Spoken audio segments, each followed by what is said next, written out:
এই পানির বোতলটার দিকে একটু খেয়াল করুন।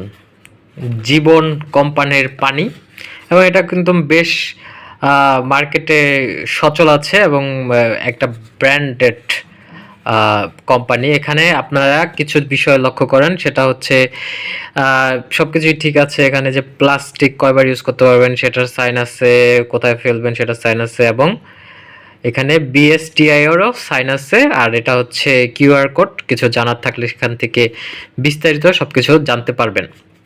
এখন মূল বিষয়ে আসি। মূল বিষয়টা হচ্ছে আমাদের কাছ থেকে কিভাবে টাকা মেরে খাচ্ছে সেই বিষয়টা। এই বোতলের মূল্য হচ্ছে 20 টাকা। মানে আপনি যদি একটা এরকম একটা বোতল কিনতে যান, এই বোতলটা আপনি 20 টাকা দিয়ে তারপর কিনতে হবে দোকানদারের কাছে। এখন প্রশ্ন আছে যে দোকানদার এই বোতলটা কত করে কিনে।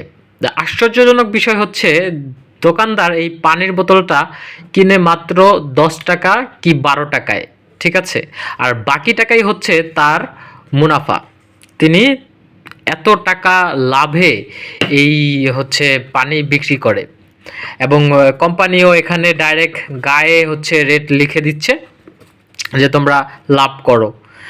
এবং আশ্চর্যজনক বিষয় আরও একটা হচ্ছে যে আপনি হচ্ছে আরও যেসব কোম্পানি আছে কোমল পানীয়, যেমন হচ্ছে ফান্টা, মেরিন্দা, মোজো, সেগুলো থেকেও বেশি ইন্টারেস্ট লাভ করে হচ্ছে এই পানি।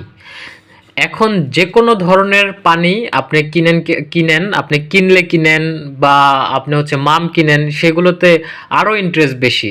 এই জীবন কোম্পানিতে আমি রিসার্চ করে দেখেছি, আমি অনেক হচ্ছে পাইকারি যারা কিনে তাদের কাছ থেকেও জিজ্ঞেস করেছি, তারা মাত্র 10 টাকায় কিনে, মানে অর্ধেক লাভে তারা হচ্ছে তারা এইটা বিক্রি করে থাকে।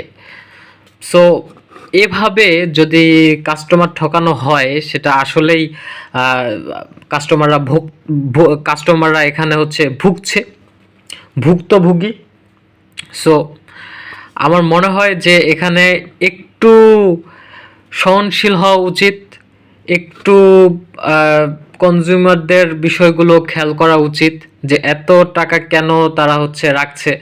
তারা এখানে লাভ দিতে পারে 3 টাকা, 4 টাকা, সেই ক্ষেত্রেও দেখা যাচ্ছে মুনাফার হার অনেক বেশি হয়, কিন্তু অর্ধেক টাকাই তারা লাভ করছে, আর সেই লাভের অর্ধেক অংশই নিচ্ছে হচ্ছে কাস্টমার থেকে। এটা খুবই খারাপ, এবং এটা এক ধরনের কাস্টমারদের ঠকানো।